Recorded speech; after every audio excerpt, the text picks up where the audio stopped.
Hello, my name is Danielle Evans.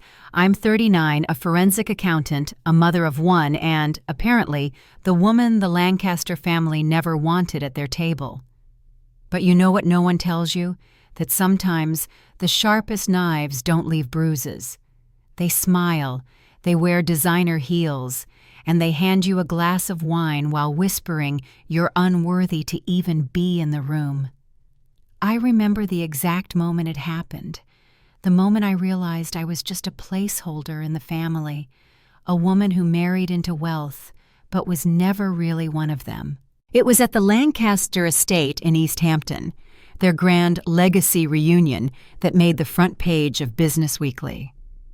The gate opened for Lamborghinis, for country club friends, for second wives with Botoxed faces.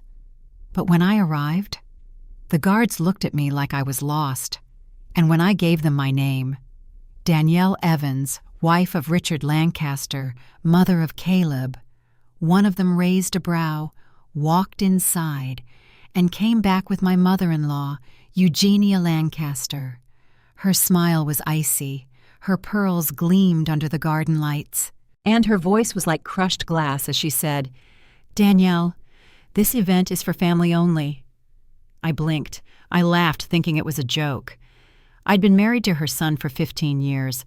I carried the name, bore the air, paid my dues, but she just waved her hand. "You can leave your gift on the step, dear. Someone will collect it."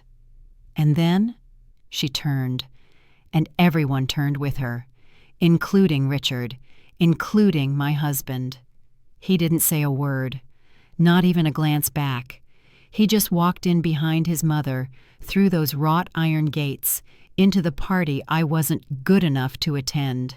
I stood there, holding the bottle of wine I'd hand-picked from Napa, one that reminded me of our wedding trip, and a photo album Caleb and I had spent 3 nights making.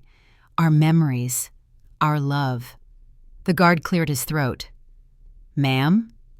So I turned and walked, and every step away from that mansion felt like walking barefoot on broken glass. That night, I didn't drive home. I didn't go to our apartment in Tribeca. I drove to a roadside motel off I-95, sat on the edge of a creaky bed, opened that photo album, and sobbed, not just for the humiliation, but for the realization that all these years I had been sleeping next to the enemy. You see, Richard's family never wanted me. To them, I was a number pusher, a charity case from a community college who got lucky. But I knew how to keep quiet, how to smile through condescension, how to blend in with champagne and silk. Until that night. Until they shoved the truth into my face, I was nothing more than an accessory, a placeholder, a tool. But something shifted in me that night, a crack in my silence, a fire beneath the shame, because what Eugenia and Richard didn't know was that the little wife they pushed out of the party was the same woman the FBI had quietly partnered with for the last 6 months on a case that would blow the roof off the Lancaster empire. And while they toasted under chandeliers and made fun of my cheap wine, I was about to become the only name they'd be whispering, in fear. I wasn't just a wife anymore. I was their reckoning, and every lie they told, every fraud they hid, every offshore secret was buried in the files I already had. They invited everyone but me.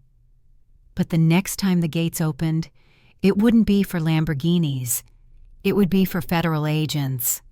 So stay with me, because you haven't heard the worst of it yet. The party they blocked me from, it wasn't a celebration. It was the Last Supper, before everything came crashing down.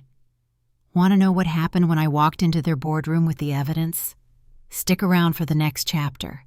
I promise you, someone's wine glass did shatter.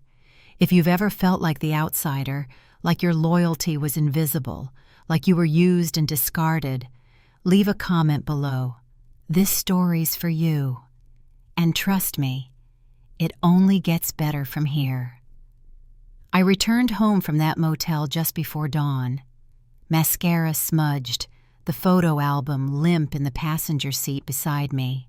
Tribeca was still asleep, The doorman offered a soft, "Welcome home, Mrs. Evans," but I barely registered it. I was already somewhere else, somewhere darker. I crept into the penthouse, careful not to wake Caleb. The house was silent, too silent. But it wasn't peace. It was absence, a hollow kind of silence. The kind you get used to when love begins dying quietly in the corner. Richard wasn't home. Again. I placed the wine bottle on the kitchen island, opened the fridge, and stared inside like it might give me a reason to keep pretending. Instead, my eyes fell on the post-it note on the orange juice carton. Flying out to Zurich, back Thursday. R. That was it. No love you. No, sorry I missed our anniversary. No mention of the gate, the rejection, the humiliation, just Zurich, just business. But I knew what Zurich meant in the Lancaster family. Zurich wasn't about finance. Zurich was about hiding things. 3 months before the reunion, I'd gotten a call I never expected. Not from Richard, not from my firm, but from a man who introduced himself only as Agent Calhoun. He didn't use the word FBI at first. He simply asked if we could meet somewhere quiet. I chose a little bookstore cafe on 78th Street. He wore a brown trench coat that seemed almost comically old school, but there was nothing comical in his tone. "Mrs. Evans," he began, "I understand you handle the forensic audits for Lancaster Capital's charitable arm, yes?" I nodded, confused. "Only the ones related to the Clean Futures Fund and the education pipeline. I don't touch the hedge side." He smiled faintly. "That's what we suspected. And I imagine you've noticed a few inconsistencies." My blood went cold, because yes, I had noticed. 2 months prior, I'd flagged a quarterly transfer labeled Foundational Partnership Grant, routed to a defunct offshore account in the British Virgin Islands. When I'd asked Richard, he brushed it off.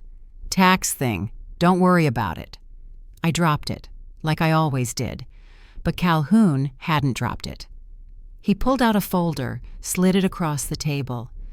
"We've been watching Lancaster Capital for a while. Shell foundations, ghost charities, insider trading buried under philanthropy." Then he paused. "But we can't crack it from the outside. We need someone on the inside, someone with access." I laughed, at first. "You think I have access? They barely let me in the damn house." Calhoun leaned forward, voice low. "Exactly. That's why they won't see you coming." From that day on, I lived 2 lives. By morning, I was the diligent wife, balancing my laptop on the kitchen counter, packing lunches, attending brunches with wives who said things like, "My husband works so hard, I hardly see him, but it's worth it for the villa." But by night, I became something else. I began reviewing documents not just as an accountant, but as a witness.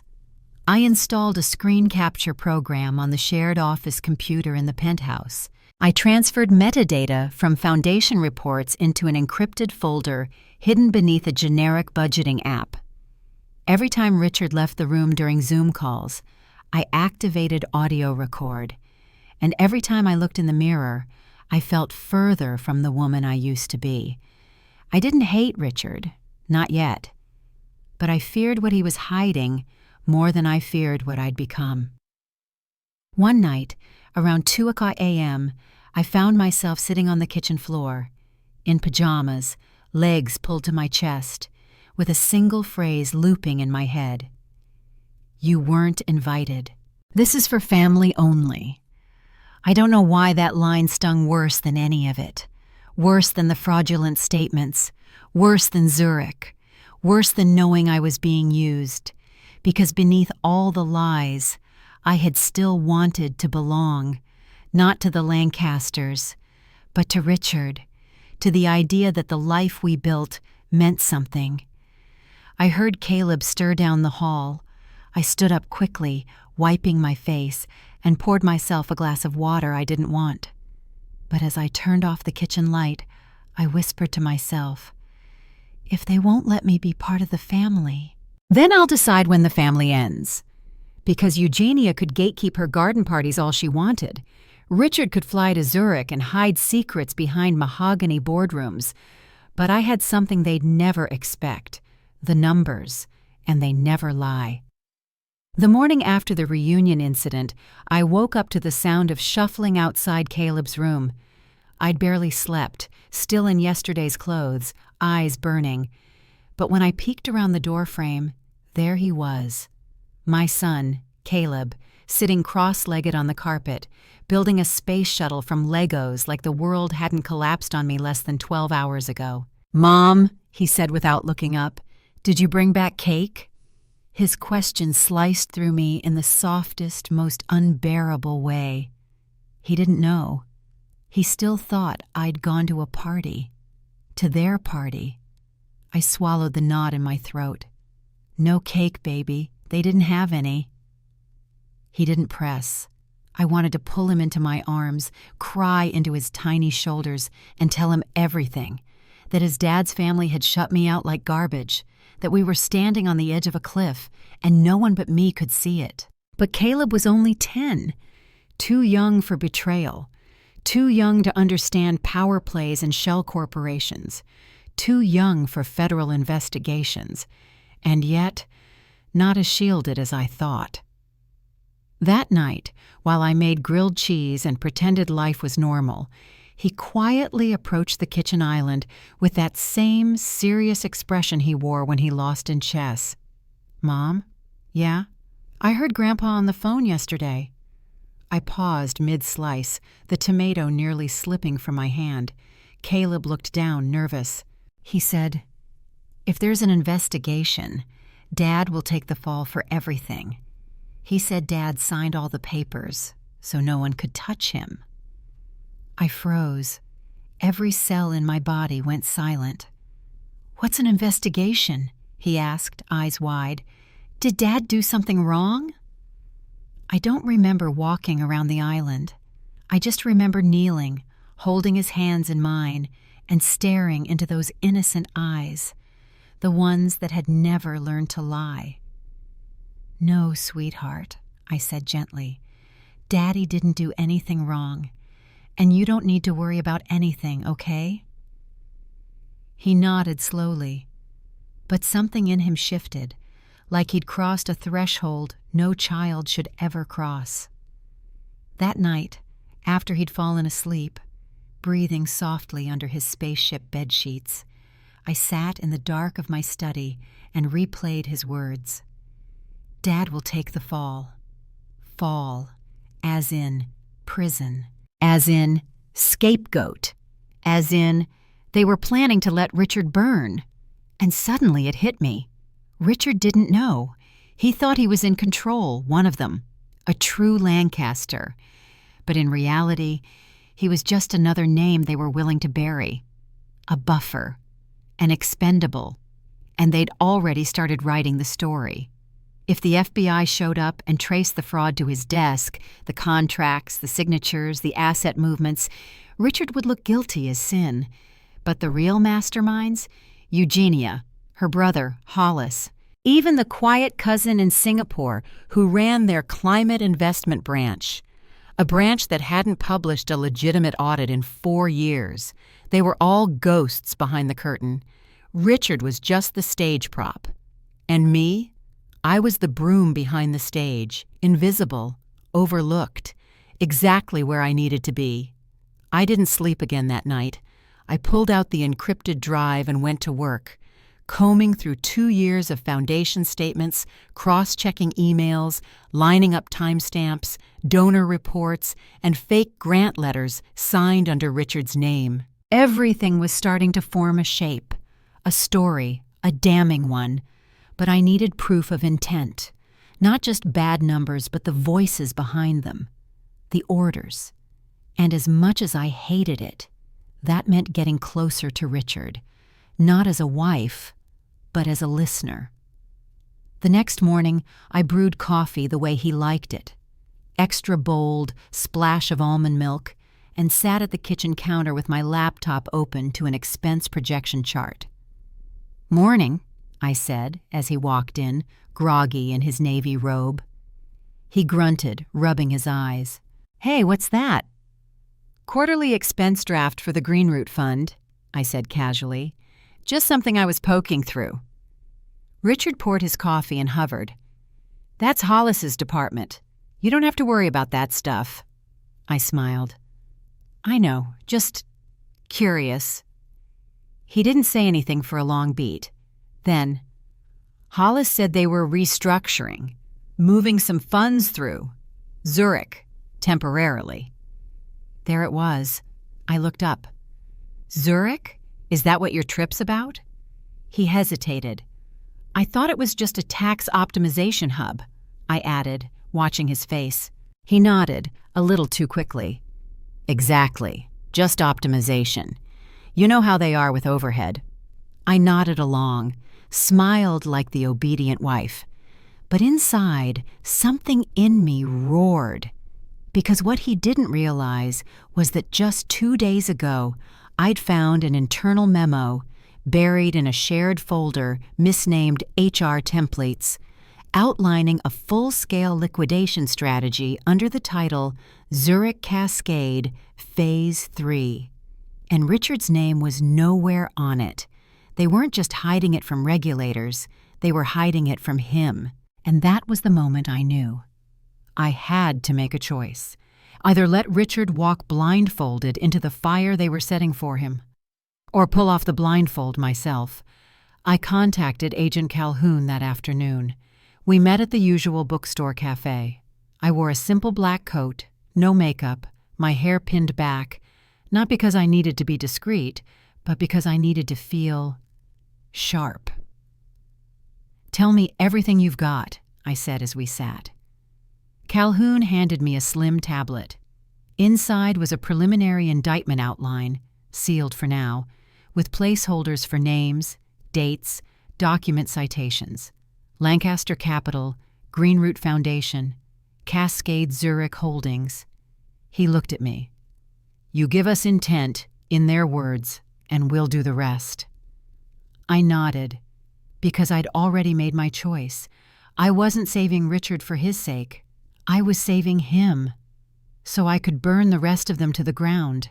They say when you're surrounded by lies long enough, they start to feel like wallpaper, like decor, pretty, patterned, harmless, until you look closely and realize the cracks underneath are swallowing the walls whole. That's how the Lancaster penthouse felt the week after my meeting with Agent Calhoun. Everything looked the same. Caleb went to school. Richard flew back from Zurich. Eugenia sent her usual passive-aggressive texts, things like, "Caleb's posture is slipping, dear," or, "Should I recommend a tutor who doesn't use public school math?" Business as usual. But I knew better. I knew what was humming just below the surface. The fraud wasn't some single bad quarter or creative accounting trick. It was structural, a rotting foundation hidden beneath crystal chandeliers and spotless board reports. And each room in this home held a piece of that lie. I started digging through them one by one. The office came first. Richard's home office, a sleek, walnut-trimmed room with more awards than books. I waited until he took Caleb to fencing practice and slipped in. I wore gloves, not out of paranoia, but principle. I didn't want to leave fingerprints on the truth. In a locked drawer, the kind most people never bother with because no one ever looks there, I found a thin envelope marked Interim Transfer, Hollis. Inside, a letter of authorization bearing Richard's signature, except it wasn't his signature. Not exactly. It was a copy, too clean, too curved, printed, not pressed. I'd watched Richard sign enough field trip forms to recognize how his R looped slightly on the downstroke. This one didn't. Someone had forged his approval. On a transfer of $2.4 million to a Cayman account that didn't match any official Lancaster ledger, and Richard hadn't even noticed. My stomach turned, not because I was surprised, but because I wasn't. Next was Eugenia's suite, a sprawling ivory chamber upstairs that smelled like gardenias and old power. She rarely stayed the night, preferring her estate in Westchester, but she left enough behind to operate the city branch like her personal palace. Tucked inside her antique writing desk, beneath a false bottom I found by sheer luck, was a handwritten ledger, old school, paper and pen. No firewalls, no encryption, just neat, delicate lines in dark blue ink. It was a donor list. Dozens of names, high-profile investors, political figures, even a few university deans, each tied to donations that somehow circled back into Lancaster Capital's shell subsidiaries.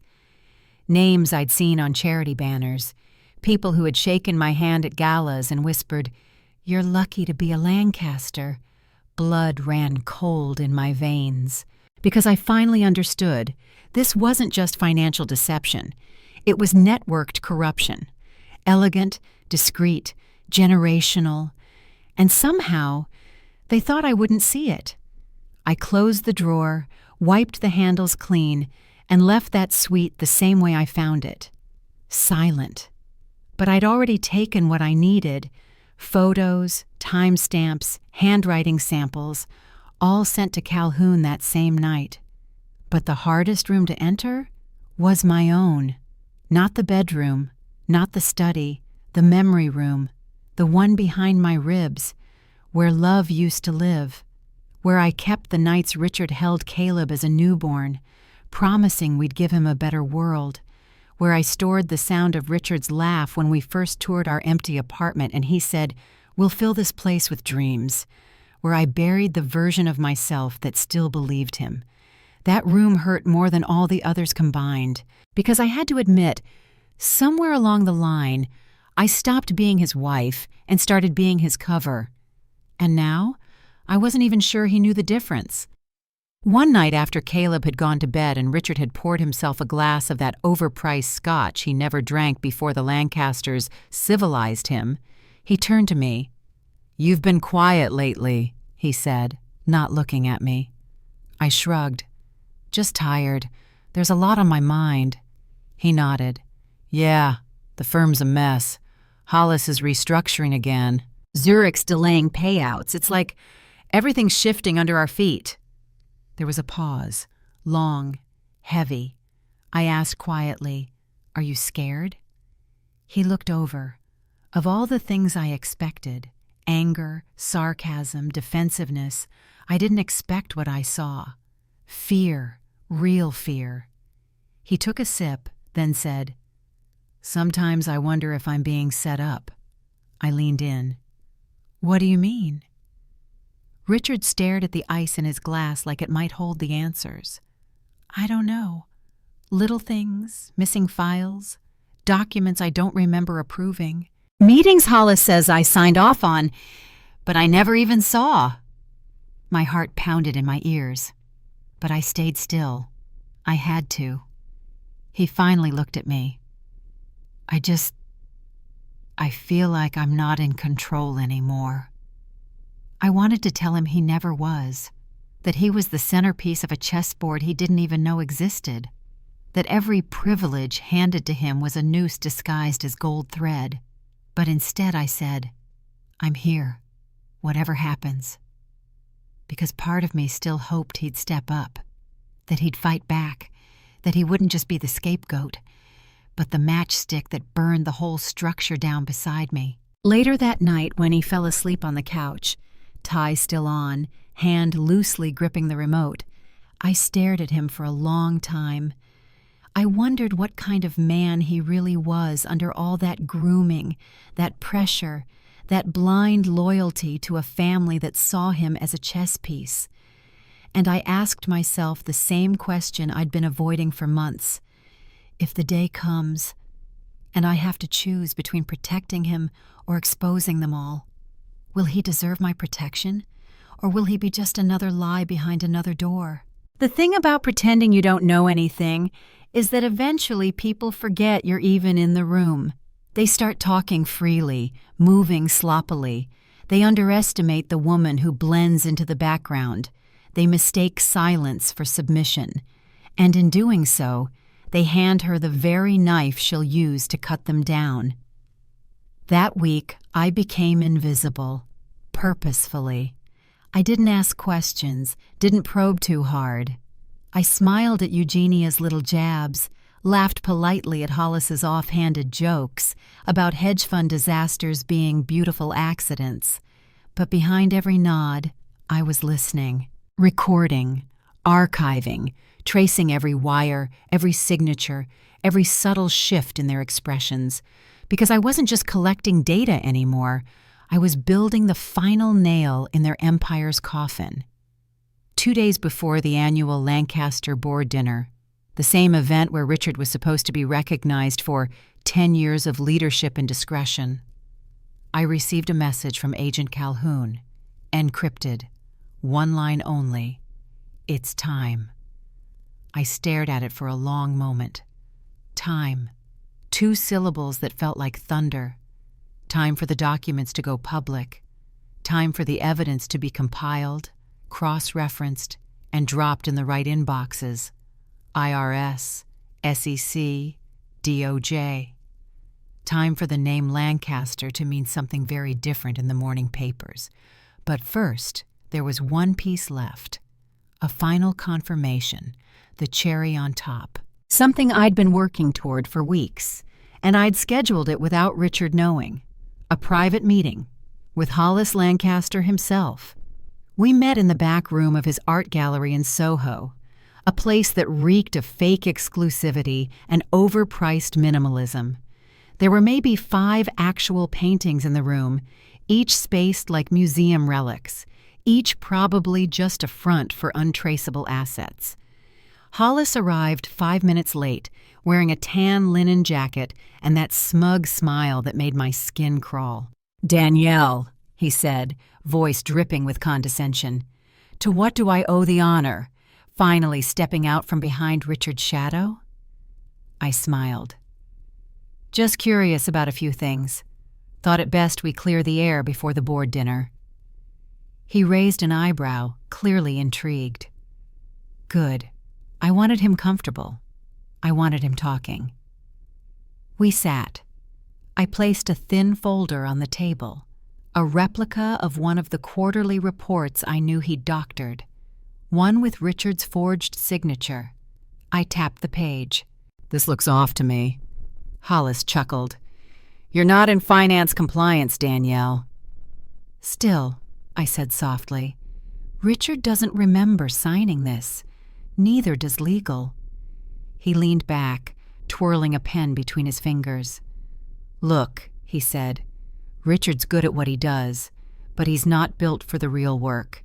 He gets nervous, emotional.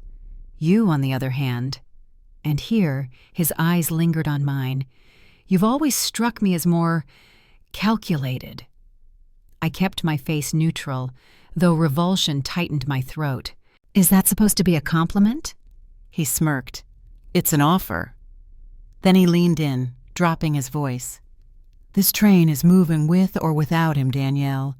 Zurich is Phase 3, Singapore, Phase 4. If you're smart, you'll let Richard take the heat if it comes. You've got a kid. You'll want stability." I tilted my head. "So what exactly are you suggesting?" Hollis's smile widened. "We move forward as planned. If the feds come sniffing, Richard's the paper trail. We'll protect you and Caleb, of course. Quiet settlement. NDA. A trust fund, perhaps." He leaned back, confident. And I knew in that moment he truly believed he was doing me a favor, that I was just another pliable woman clinging to comfort. But what he didn't know was that my recorder had been running since I walked in, and this little confession, it was exactly what Agent Calhoun needed, a clear admission, an outline of the scheme, and an offer to frame Richard as the fall guy. I stood slowly, gathering the file. "You know," I said, glancing at him, "for someone so proud of his intelligence, you really don't listen well." Hollis blinked. "Excuse me?" "I never asked for your offer," I said, my tone calm but steel. And if I wanted trust funds, I'd steal your passwords, not your pity." He stared at me, caught between confusion and offense. I smiled gently, then walked out. That night, I sent the final recordings to Calhoun. He confirmed receipt with a simple phrase, "We move at dawn." And that was it.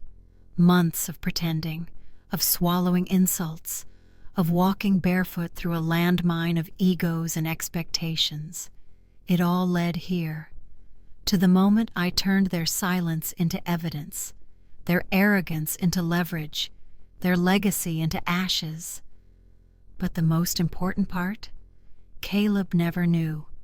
He went to sleep that night like any other, dreaming of rocket ships and dinosaurs, his favorite stuffed bear clutched in one arm.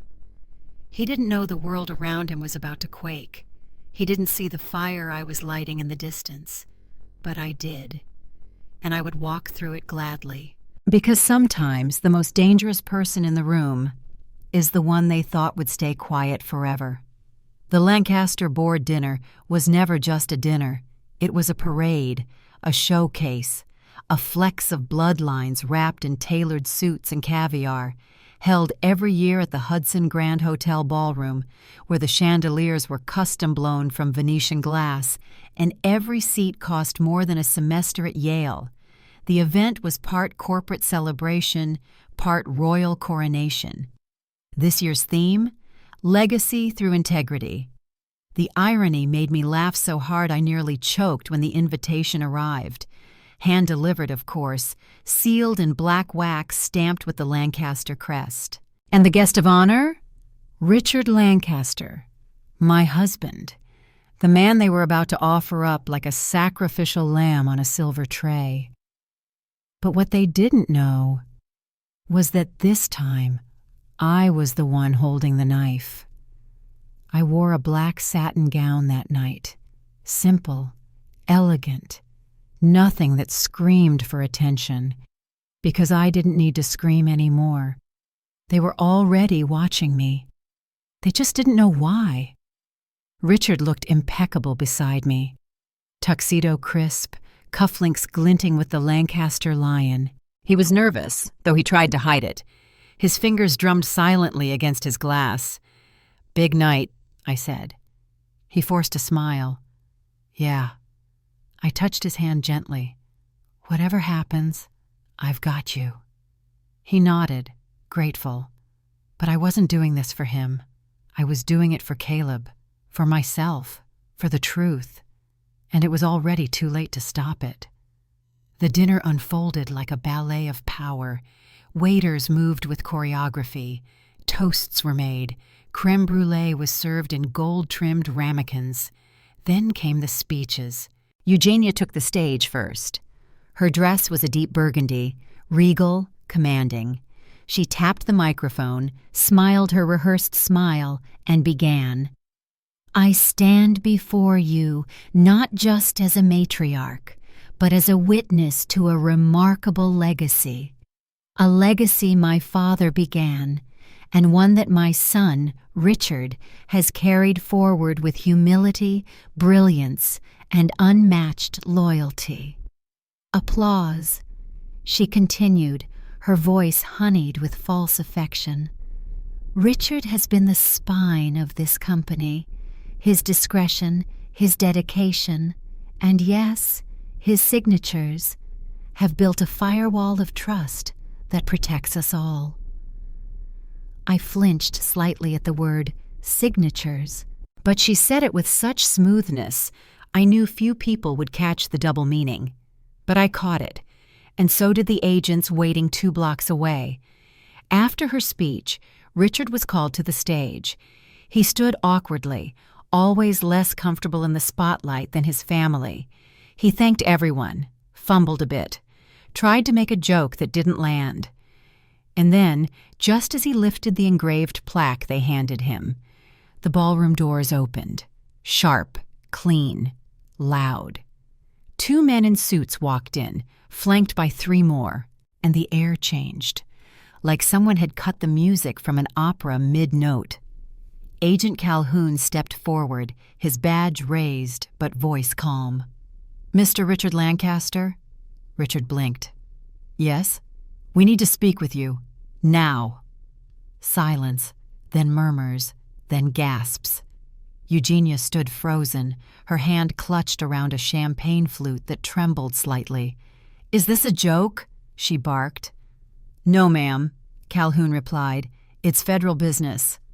Richard looked at me, his face pale, eyes confused.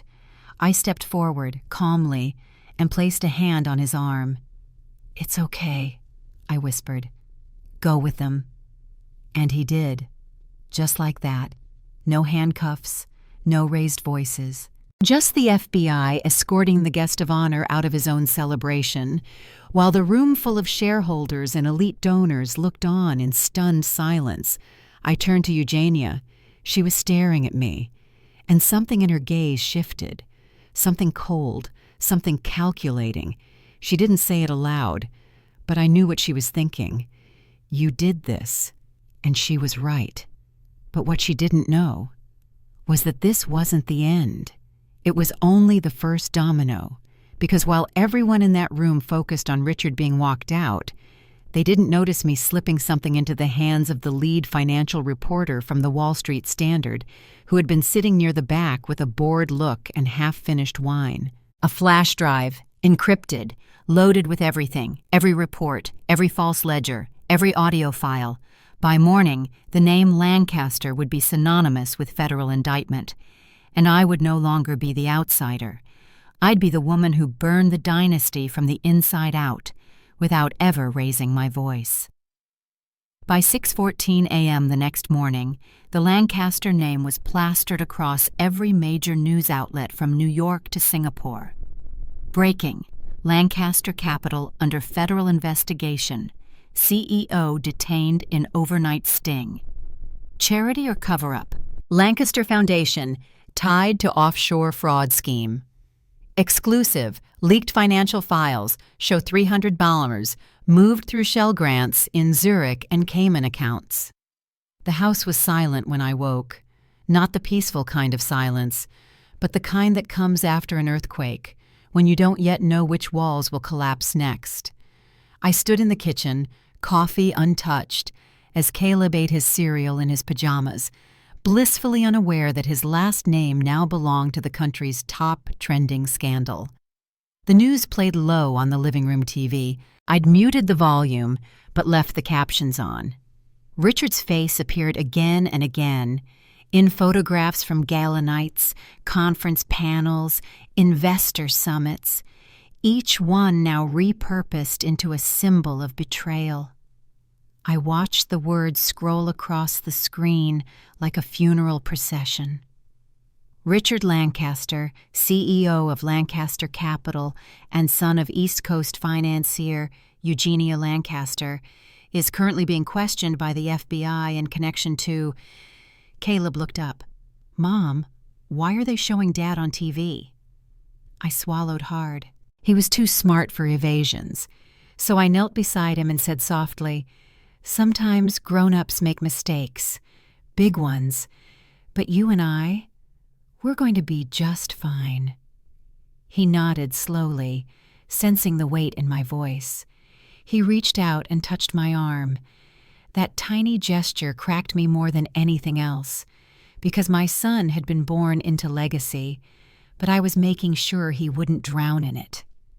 By 9:00 a.m., the phone started ringing, and it didn't stop. Calls from attorneys, from reporters, from board members scrambling to distance themselves, from friends who had once gushed over my shoes at charity auctions, but now wanted to clarify our relationship status. I ignored every one of them, except one, the call from Agent Calhoun.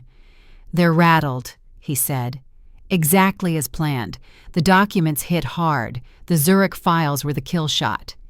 "And Richard?" "He's cooperative. Shaken, but cooperative. So far, he's playing it straight." I exhaled, slow and deep.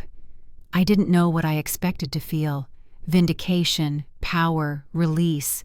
Instead, I just felt heavy. like I'd finally dropped a weight, only to discover I was carrying another one inside me. At noon, Eugenia came to the penthouse. No text, no warning, no driver. She let herself in with a key I'd forgotten she had, as if the disaster unfolding around her was nothing more than a scheduling inconvenience. I turned from the kitchen island as her heels clicked across the marble like gunfire. She looked immaculate, black coat, hair pinned, pearl earrings as if she were going to brunch instead of watching her family empire collapse. "I assume you're proud of yourself," she said calmly. I didn't flinch. "I didn't do anything wrong, Eugenia. I told the truth." Her eyes narrowed. "Don't play coy. You released confidential financials, spoke to the press. You handed our legacy to the vultures." "Our?" I echoed dryly. "I don't recall being invited to that legacy." She stepped closer, and for a moment I saw something flash behind her eyes, something raw, furious, afraid. "This won't end with Richard," she said. "You've opened a door you can't close. You think the government plays fair? They'll drag your son into this."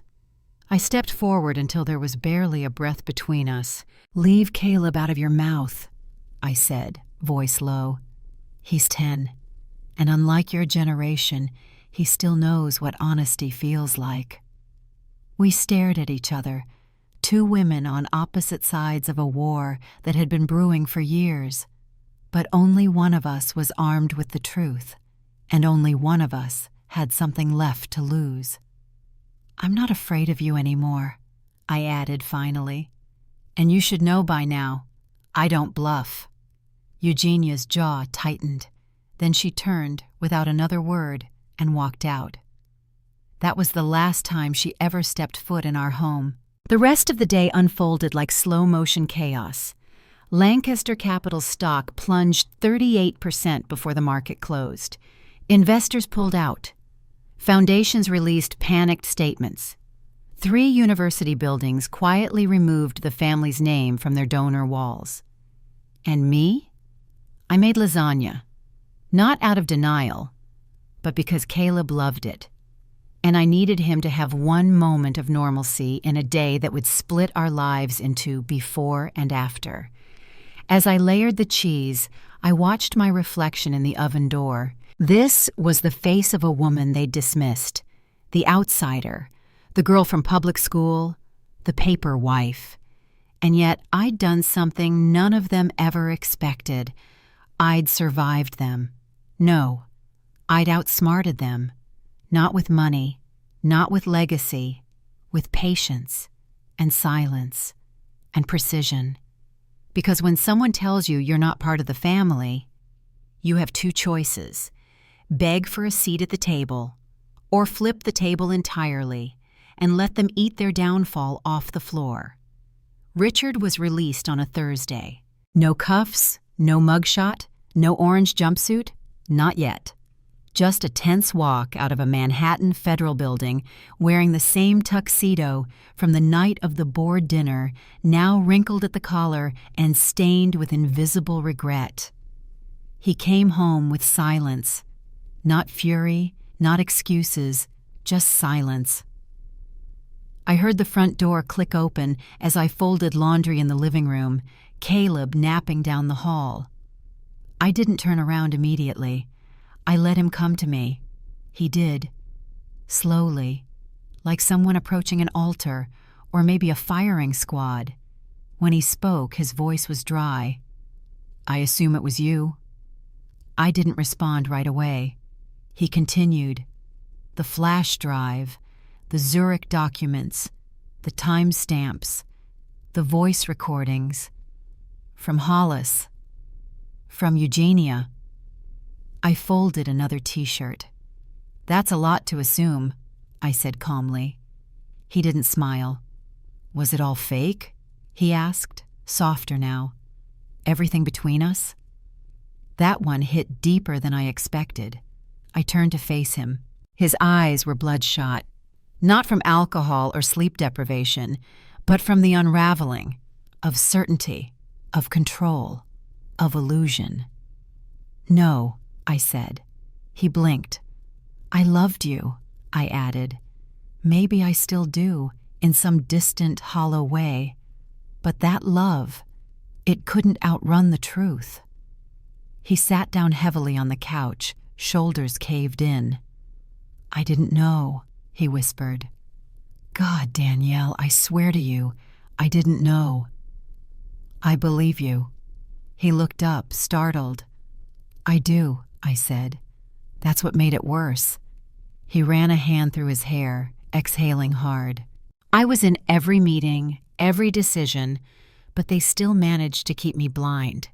No, I said. You weren't blind. You were busy looking away. That landed like a slap. Because it was true. There were signs. Obvious ones. But Richard had learned the Lancaster rule. If it's gilded, it's good. If it makes money, it must be moral. If it keeps the name high, then bury the rest low. He was a product of their system. He just didn't realize how replaceable he was to it. We sat there in silence for a while. Two people who once built a life from scratch, now picking through the ashes of a name neither of us wanted anymore. Then, after a long pause, Richard finally asked it. The question that had been burning beneath all the others, the one I knew was coming. Why didn't you warn me? Not why did you do it, not how could you, but why didn't you tell me? And God help me, I almost cried. Because I had wanted to warn him. Once. Before Zurich. Before I saw his mother pat him on the shoulder like a dog, then whisper about him being useful but dim. Before I found the letter from Hollis calling Richard the perfect cover. Before Richard stood beside her at that gate and didn't say a word when she told me I wasn't family. I sat beside him now and said the hardest thing of all. Because you wouldn't have believed me. You would have tried to protect them. He didn't deny it. He couldn't. His silence was answer enough. I looked him in the eyes. I didn't choose this war, Richard. But once they made me the outsider, I stopped playing by their rules. He leaned back, defeated. So, what happens now? Now was the aftershock. The court proceedings, the asset freezes, the legacy wipeout. But none of that mattered as much as this moment. Because this wasn't about legal strategy or press optics. It was about whether or not we could salvage the truth between us. And the truth was, I didn't hate him. I pitied him. I even loved him, in the way you love someone who tried but failed to fight for you. But I couldn't carry both him and the truth, so I chose the truth. Because one of us had to show our son what courage looks like. When he finally rose to leave the room, he paused at the hallway entrance. I'm going to stay at the condo in Connecticut, he said. I'll come by for Caleb's practices, if you'll let me. I nodded. Don't disappear on him, I said. He's not a board member. He doesn't need a cover story. Richard looked at me once more, and for the first time in years, he looked at me like a man who finally saw me, not as an accessory, not as a buffer, not as a lucky wife, but as the woman who refused to drown. And then he left, quietly, just like the truth always does, after detonating everything in its path. The week after Richard left, the penthouse was quiet in a way that felt both peaceful and unbearable. No murmurs from his late-night calls, no scent of his cologne on the bathroom sink, no trace of the man who once promised me the world and then vanished into a legacy that ate him alive. But the silence wasn't empty. It was saturated with memory, with questions, with the kind of echoes that haunt you after everything has burned to the ground and the smoke has finally cleared. The morning after his departure, I opened the windows wide, let the cold November air sweep through every corner, stripped the bedsheets, threw out his toothbrush, not out of spite, but to make space, for breath, for thought, for me. Caleb, as always, was my anchor. He adjusted faster than I thought. Children have a way of bending with the winds of change without breaking. A resilience adults lose somewhere between paychecks and disappointments. He asked a few questions. Why is Dad sleeping somewhere else? Are the police still mad at him? Is Grandma going to jail too?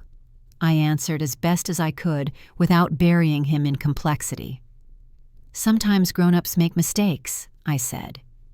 Are we still a family? He asked one night, quiet under the covers. I held him close. We always were. By Thursday, reporters had stopped camping outside the building. Lancaster Capital had gone from scandal to settled, now handled behind closed legal doors. A few guilty pleas, some offshore accounts frozen, a dozen reputations irreparably stained. But the real blow, the one they didn't prepare for, was social, the court of perception. Because the story wasn't just numbers and fraud. It was about a woman who had been told she wasn't family, only to be the one who saved the name from full annihilation. And the world noticed. News outlets didn't just print the facts, they printed my story. They didn't name me outright, but the headlines hinted, anonymous wife behind whistleblower files reshapes elite finance. She wasn't invited to the party, so she took down the whole house. There were podcasts, Reddit threads, Twitter theories, speculation, praise, hate, empathy, envy, and under it all, silence from the Lancasters. Because the more they tried to deny, the more the evidence spoke without them. Then came the texts. Not from strangers, from insiders.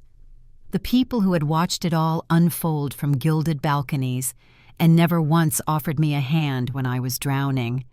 First was Margot, Richard's cousin, the one who once laughed when I mispronounced Chablis at a dinner party, and then told the entire table, "Don't worry, Danielle's still learning." She messaged me late at night. "I just want you to know, not all of us agreed with what they did to you. You were always too good for that house." I didn't reply, not because I didn't believe her, but because she didn't matter anymore. Then there was Hollis. Yes, that Hollis. The one who tried to convince me to let Richard take the fall. The one who signed half the forged letters.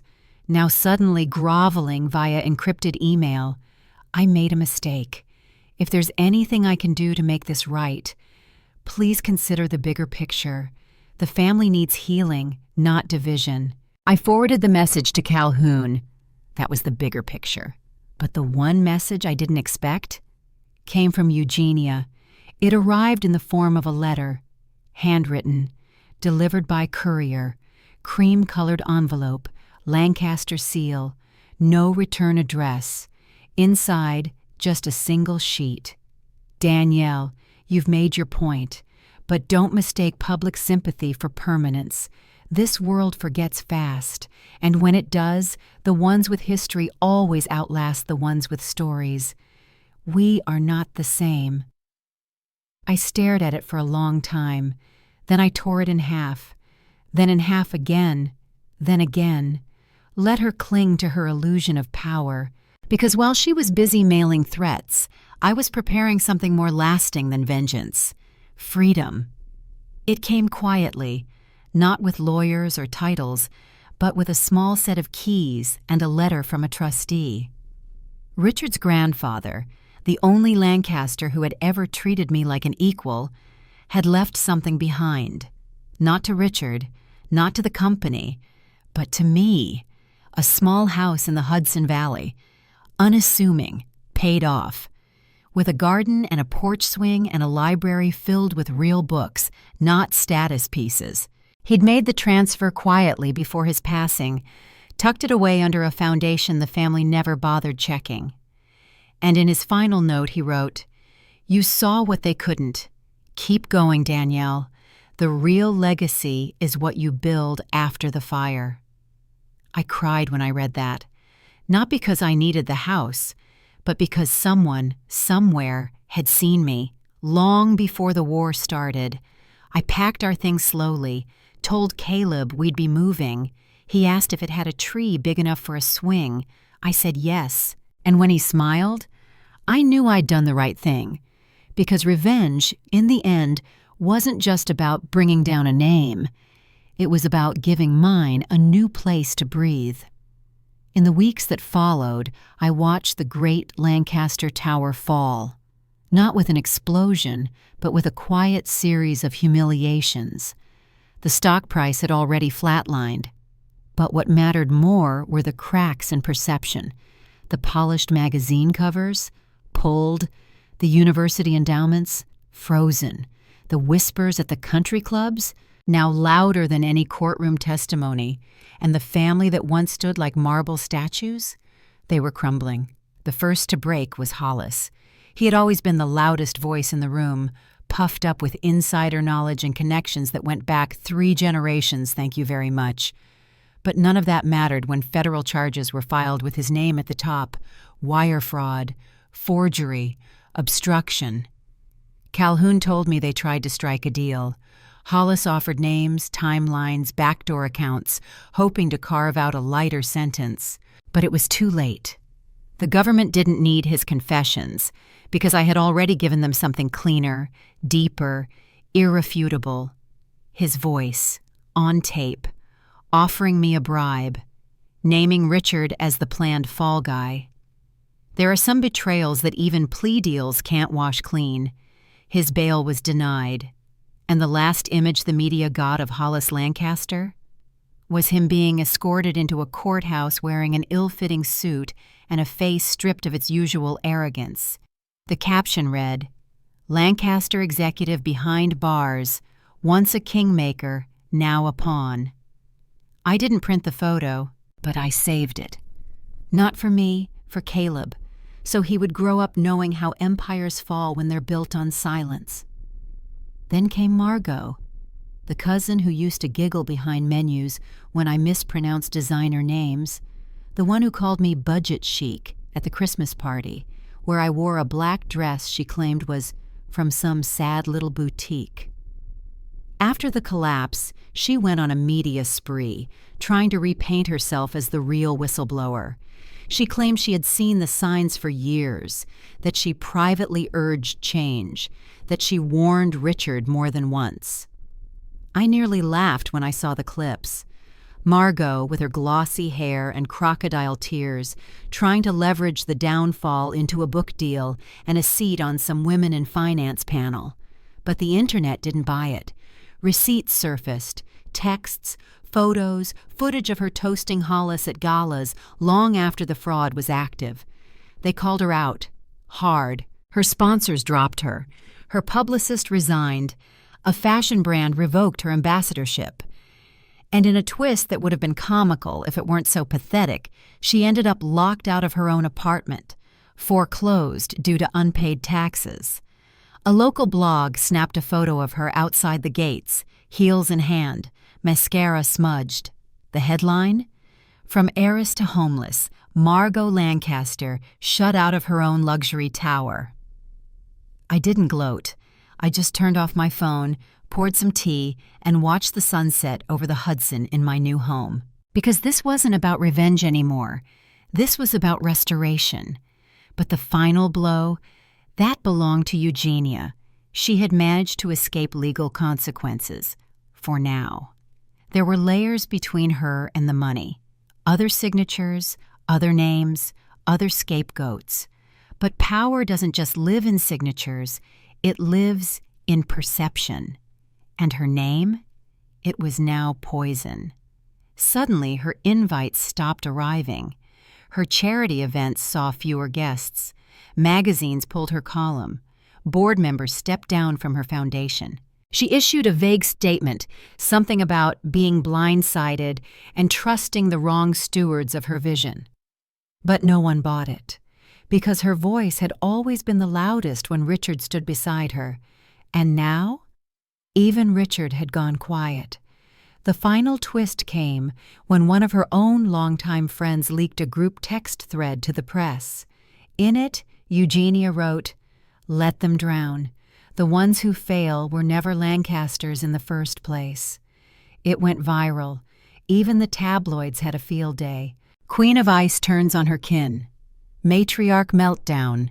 Eugenia Lancaster exposed in private texts. She was forced to step down from every board. No charges, no handcuffs.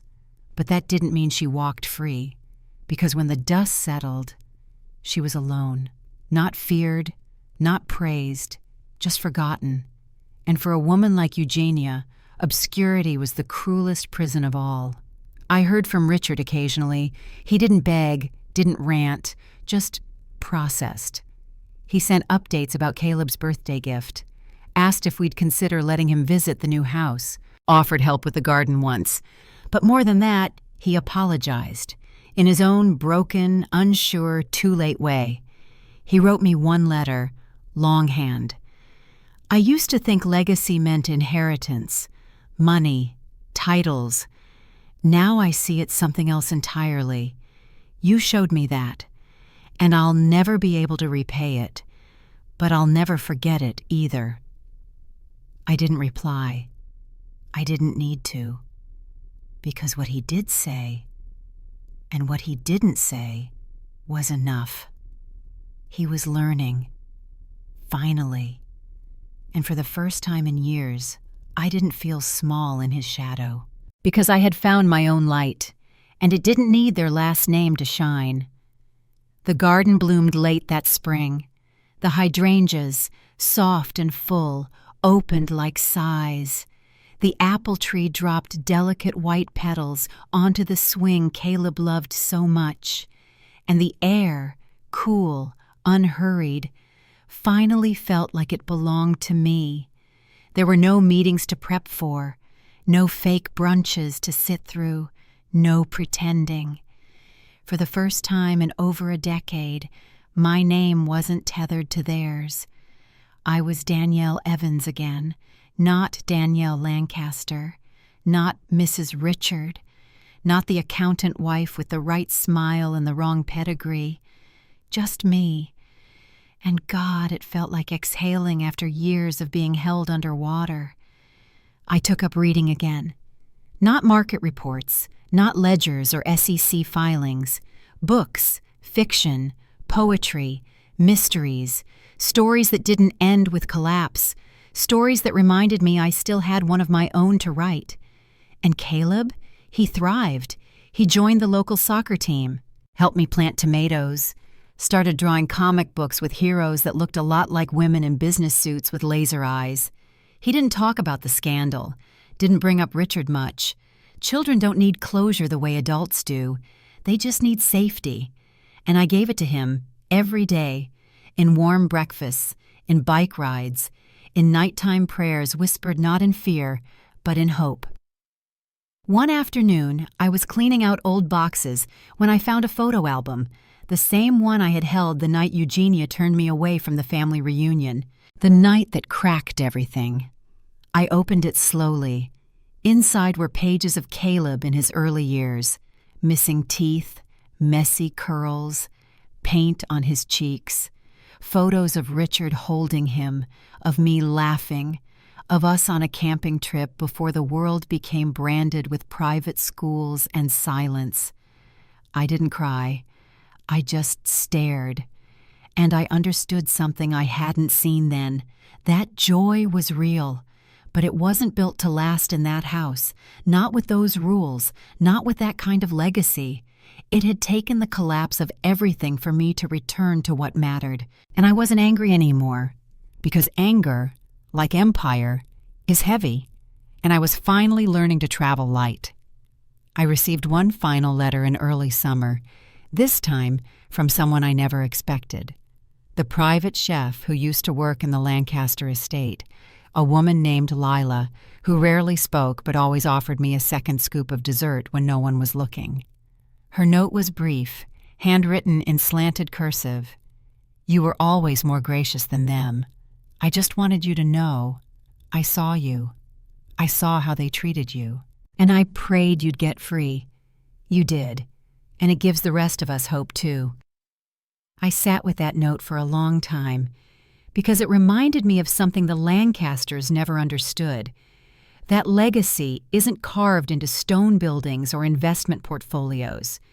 Legacy is the quiet thing passed from witness to witness, a whispered truth, a small act of defiance, a second scoop of dessert in a house full of cruelty.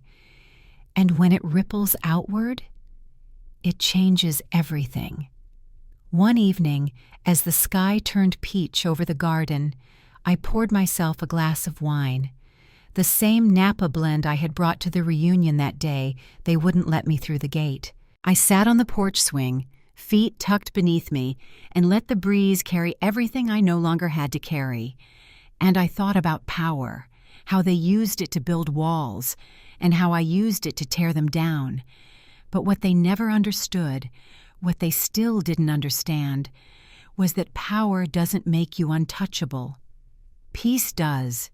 Peace is the final move, the quiet triumph, the smile that doesn't need to say, "I won," because the world already knows it.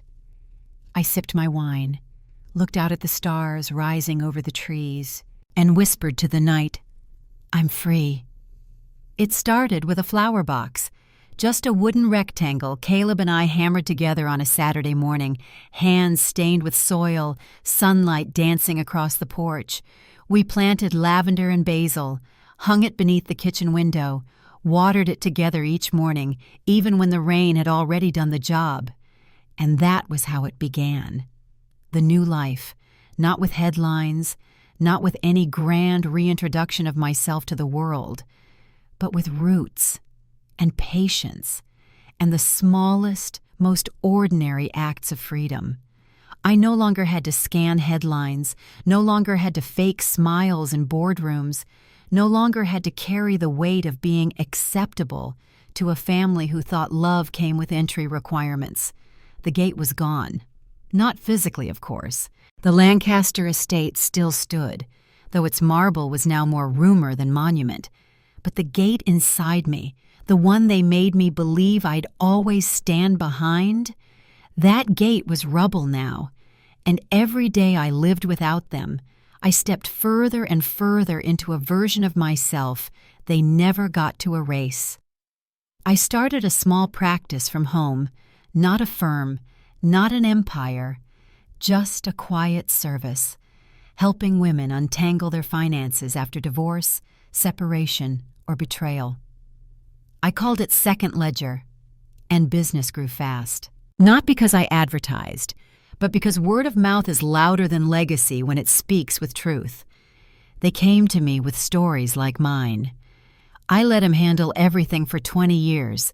Now I don't know how much money I have. My ex mortgaged our house behind my back. My family says I should stay quiet, but I need to know if he's hiding anything.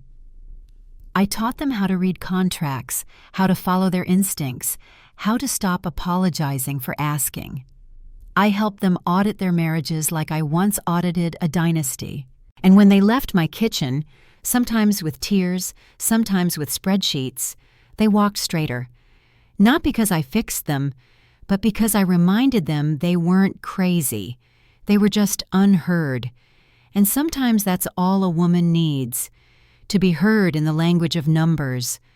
One of my clients, Serena, hugged me on her way out one day. She was 63, widow. Her husband had passed, but left behind a web of joint accounts she didn't know how to navigate. "I thought this was just going to be math," she said, voice thick. "But you made it feel like church." That stayed with me, because she was right. This was my version of church, not pews or sermons, but sacred reclamation. I wasn't preaching forgiveness. I was offering a return to the self, one number at a time. Caleb started drawing again. He made a comic called Mom versus the Machine. It wasn't subtle. In it, I wore a red cape and had laser eyes that could melt bank vaults. The villains were a group of suited robots called the Old Ones, who lived inside a crumbling tower made of paperwork. At the end of issue 3, I destroyed the tower with a single truth beam and built a treehouse instead. He stapled the pages and gave it to me as a gift. I cried in the laundry room so he wouldn't see. Because that was the thing about surviving legacy. Sometimes it's not about what you lose, it's about what your children never have to carry. And Caleb, he would never inherit their silence. He would inherit mine, the kind I chose, the peace I planted, the voice I found when they told me to disappear. One evening I got a call, not from Richard, from his sister. We hadn't spoken in years. She'd moved to Oregon, left the family long before it all crumbled. But she'd seen the news, read the pieces, and heard, somehow, that I was the one who brought it all down. She told me something I'll never forget. You did what the rest of us didn't have the courage to do. I didn't say much in response, just thanked her, wished her peace. But after I hung up, I sat outside with a blanket wrapped around my shoulders and realized something vital. They had never been one family. They were fragments, fiefdoms, people orbiting power but too afraid to question the sun. And me? I had left orbit. Now I had gravity again, in the soil, in my son's laughter, in the quiet weight of my own name, one with no gates around it. It happened quietly, no headlines, no subpoenas, no late-night calls from lawyers or clipped statements from overpaid PR teams, just a letter, simple, plain, tucked into a pile of junk mail between a gardening catalog and a coupon flyer. At first, I didn't even notice it, but then I saw the return address. Lancaster Estate Legal Division. No logo, no wax seal, just a name I hadn't seen printed so plainly in over a year. I opened it cautiously, not out of fear, but out of habit. The letter was brief. To Ms. Danielle Evans, per the final dissolution of the Lancaster Family Trust and the legal resignation of Richard Lancaster from all related holdings, we confirm that your name, likeness, and identity are no longer contractually or socially tied to any Lancaster entity or estate. You are hereby released from any remaining obligations, appearances, or representations formerly agreed upon during your marriage and time within the family. This includes public usage of the Lancaster surname, foundation access, property rights, and event participation. In simpler terms, you are no longer one of us. Sincerely, Giles and Matthews, LLP. I read it once, then again, then laughed, out loud, alone, because they still didn't get it. They thought they were cutting me off, as if I'd been waiting at the gates all this time, aching to be let back in. But this was the last chain falling off my wrist. It wasn't an exile, it was a coronation, a return, not to them, to me. I poured myself a glass of red wine, sat on the back steps where the hydrangeas had started to turn soft green and violet. The wind danced through the porch screen, and somewhere in the distance, Caleb was chasing fireflies. I held the letter up to the golden light. Not one of us. They had no idea what a blessing that sentence was, because once I believed it was a curse. That to not belong meant I was less, that to be left out meant I wasn't good enough. But now I knew better. They were right. I wasn't one of them. I didn't lie to keep power. I didn't sell people out to protect my title. I didn't bury the truth in spreadsheets and silk. I chose something else. I chose truth. I chose freedom. I chose my own name. And for the first time, I wore it like a crown. Months later, at a local fundraiser for single mothers starting businesses, I gave a short speech. Nothing formal, no media, just a group of women who knew what it was like to lose, then rebuild. When I finished, a woman approached me, maybe in her late 50s, with silver in her braids and a notebook tucked under her arm. "You remind me of my younger self," she said with a soft smile. I laughed. "I hope that's a compliment." "It is," she said. Back then, they called me too loud and too direct, said I'd never belong in the rooms that mattered. She tapped her temple. But they forgot one thing. Women like us? We don't need to be in their rooms. We build better ones. That night, I drove home with tears in my eyes. Because that was legacy, not a family crest, not a stock portfolio. Legacy is how many women feel seen because you chose not to stay small. Legacy is how your son grows up knowing his mother didn't flinch, even when the whole world told her to fold. Legacy is peace, not silence, not obedience, peace. Caleb turned 11 the following spring. He asked for a telescope. We set it up together on the roof of our small house, wrapped in blankets as the sky unfolded above us. He pointed to a bright star and asked, "Do you think someone's looking back?" "Maybe," I said. "Or maybe it's just waiting for someone to see it." He nodded. Then he turned to me and said something I'll never forget.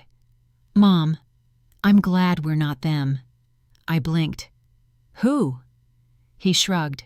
"Those people. From the pictures, from the stories. I know you never said it all, but I remember how they made you feel." I stared at him, speechless. Because somehow, without knowing every detail, he knew. He always had. I pulled him close. "We're not them," I whispered. "We never were. And we never will be." He smiled. And in that moment, I felt something shift forever. The story was no longer about what they took. It was about what we saved, each other, our peace, our name, a name that didn't need theirs anymore and never would again. And so I walked away. Not in anger, not in bitterness, but in peace. Because I didn't need to scream to be heard, didn't need to fight to be seen.